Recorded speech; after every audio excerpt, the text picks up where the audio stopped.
Good morning बच्चों, BL Sooryavansham online class में आपका स्वागत है। आज हम पढ़ेंगे कक्षा 7 सामाजिक विज्ञान हमारा पर्यावरण भाग दूसरा है। इसमें हम आपको तीसरा पार्ट पढ़ा रहे थे, हमारी पृथ्वी के अंदर।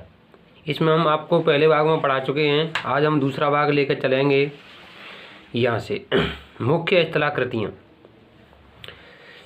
अपक्षय एवं अपर्दन नामक दो प्रक्रमों द्वारा दृश्य भूमि लगातार विघटित होती रहती हैं। पृथ्वी की सतह पर शैलों के टूटने से अपक्षय की क्रिया होती है। आपसे पूछा जाए कि अपक्षय की क्रिया कैसे होती है, तो आप इसको लिख सकते हैं, पृथ्वी की सतह पर शैलों के टूटने से अपक्षय की क्रिया होती है। भूदृश्य पर जल, पवन एवं हिम जैसे विभिन्न घटकों के द्वारा होने वाले क्षय को अपर्दन कहते हैं। जिस पे अंडरलाइन भी हो रही है, इसको देख सकते हैं कि अपर्दन किसे कहते हैं। तो भूदृश्य पर जल, पवन एवं हिम जैसे विभिन्न घटकों के द्वारा होने वाले क्षय को क्या कहते हैं? अपर्दन कहते हैं। वायु, जल आदि अपर्दन पदार्थ को एक स्थान से दूसरे स्थान पर ले जाते हैं और फलस्वरूप एक स्थान पर ही निक्षेपित करते हैं। अपर्दन एवं निक्षेपण के ये प्रक्रम पृथ्वी के धरातल पर विभिन्न स्थलाकृतियों का निर्माण करते हैं। अब है नदी के कार्य। नदी के जल से दृश्य भूमि का अपर्दन होता है। जब नदी किसी खड़े ढाल वाले स्थान से अत्यधिक कठोर शैल या खड़े ढाल वाले घाटी में गिरती है तो उसे जल प्रताप बनाती है, जैसा कि चित्र में दर्शाया गया है। जब नदी मैदान क्षेत्र में प्रवेश करती है तो वह मोड़दार मार्ग पर बहने लगती है। तो इस नदी के इन्हीं बड़े मोड़ों को विसर्प कहते हैं। आप इस पर अंडरलाइन भी कर सकते हैं कि विसर्प किसे कहते हैं। जब नदी मैदानी क्षेत्र में प्रवेश करती है तो वह मोड़दार मार्गों पर बहने लगती है। नदी के इन्हीं बड़े मोड़ों को क्या कहते हैं? विसर्प कहते हैं। इसके बाद विसर्पों के किनारों पर लगातार अपर्दन एवं निष्पेषण शुरू हो जाता है। विसर्प लूप के सिरे निकट आते जाते हैं। समय के साथ विसर्प लूप नदी से कट जाते हैं और एक अलग झील बनाते हैं, जिसे क्या कहते हैं? चाप झील कहते हैं। तो इस पर अंडरलाइन भी कर सकते हैं कि चाप झील किसे कहते हैं।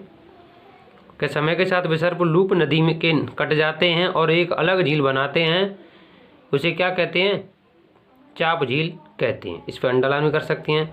कभी कभी नदी अपने तटों से बाहर बहते लगती है। फलस्वरूप निकटवर्ती क्षेत्रों में बाढ़ आ जाती है।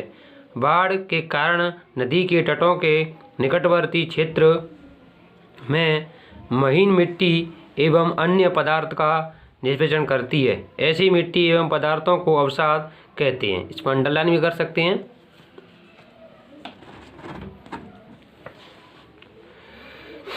यहाँ से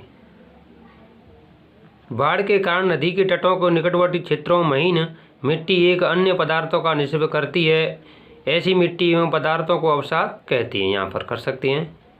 इसमें धरातल उपजाऊ बाढ़कृत मैदानों का निर्माण होता है। नदी के उत्कृष्ट तटों पर तटबंध कहते हैं। या आपसे पूछा जाए कि तटबंध किसे कहते हैं, तो नदी के उत्कृष्ट तटों को तटबंध कहते हैं।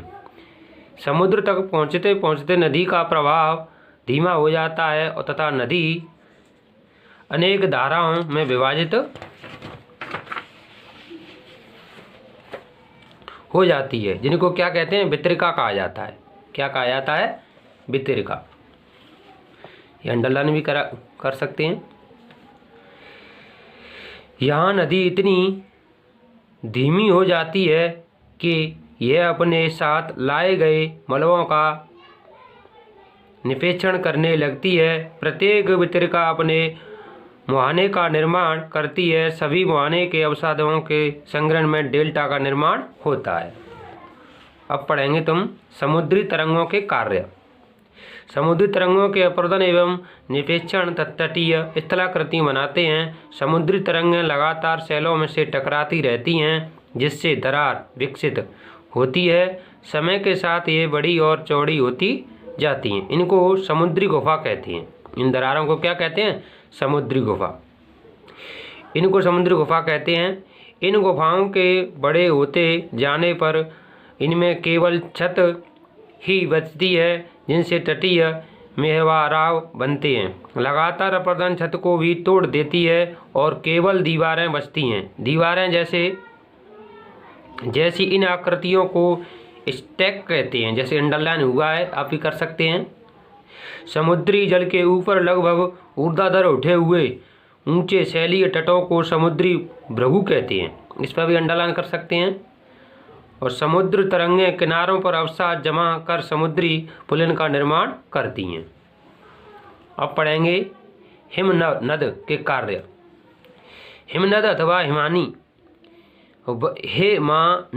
बर्फ की नदियाँ होती हैं। हिमनद क्या है? बर्फ की नदियाँ। हिमनद अपने नीचे की कठोर चट्टानों से गोलासमी मिट्टी और पत्थरों को अवसृत कर देती हैं और उन्हें गोलासमी मिट्टी एवं पत्थरों से भूदृश्य का अपरदन करती हैं। हिमनद गहरे गतों का निर्माण करते हैं और पर्वतीय क्षेत्र में बर्फ पिघलने से उन गतों को जल भर देती हैं और वे सुंदर झील बन जाते हैं।